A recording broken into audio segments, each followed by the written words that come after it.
Et bien tout de suite, c'est Gilles qui nous parle d'un film rare ou méconnu, c'est le Qui l'a vu. Oui, et aujourd'hui, je vais vous parler des Portes de la Gloire. C'est un film de Christian Méré-Palmer, il y a des inconditionnels, c'est bien, avec Benoît Poelvoorde, Julien Boisselier, Étienne Chicot, Michel Duchossois et Jean-Luc Bidault. C'est sorti le 13 juin 2001, ça a fait 446 000 entrées au box-office et ça existe en DVD aux éditions M6 Vidéo notamment. L'histoire, c'est celle d'un groupe de VRP chargé de vendre de porte en porte une collection d'ouvrages minables à des particuliers évidemment, parmi les plus influençables. Et après avoir sillonné le nord, l'équipe débarque dans le sud de la France, menée par Régis Demanet, un chef quelque peu tyrannique et aux méthodes de mercenaires. Qui l'a vu ? Non, pas vu. Je l'ai vu, j'adore. Ah oui, c'est un pour ceux qui le connaissent, oui, c'est un classique. Ah, c'est extraordinaire. On écoute un extrait. Alors ? Une semaine, non, pas possible ça. Pas une semaine, écoutez, moi je suis plus là dans une semaine. Il faut commander la pièce, il faut attendre qu'elle arrive, il faut que je mette un de mes gars dessus. Non, attendez, je suis sûr que c'est rien du tout, je suis sûr que c'est juste un câble à changer, ça prend 5 minutes. Vous êtes garagiste? Faites-le vous-même alors, monsieur. Voilà. Gros con. Faut rester poli, monsieur. Parce que moi, j'ai été poli avec vous.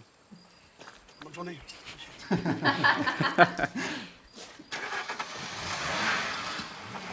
connard de merde.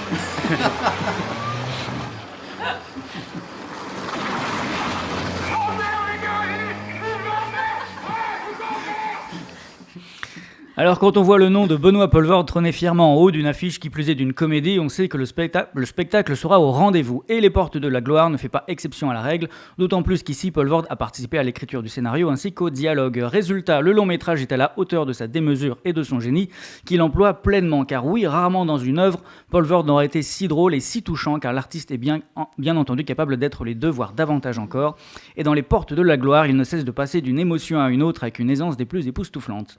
Ici donc, Poelvoorde atteint la quintessence de son art en explorant les méandres de la connerie à travers un personnage bête et méchant, quoique aussi attendrissant de temps à autre, en un mot profondément humain.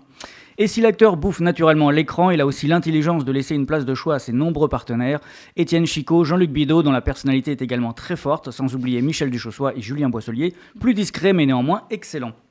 Soit une équipée des plus éclectiques et talentueuses, au service d'un texte et de situations plutôt décalées, souvent extrêmes voire très cash pour certaines, à la limite parfois de l'irrévérence. En découle un film grinçant à l'humour généralement noir ou désespéré, mais d'une jouissance absolue. Bref, quelque part entre les carnets de Monsieur Manhattan auquel Christian Méré-Palmer, le réalisateur, avait participé, et l'émission culte Striptease, Les Portes de la Gloire s'avère être une véritable bouffée de fraîcheur dans le cinéma français, une œuvre d'une liberté rare et à l'imagination foisonnante. Tout le monde n'aime pas, à commencer par Télérama.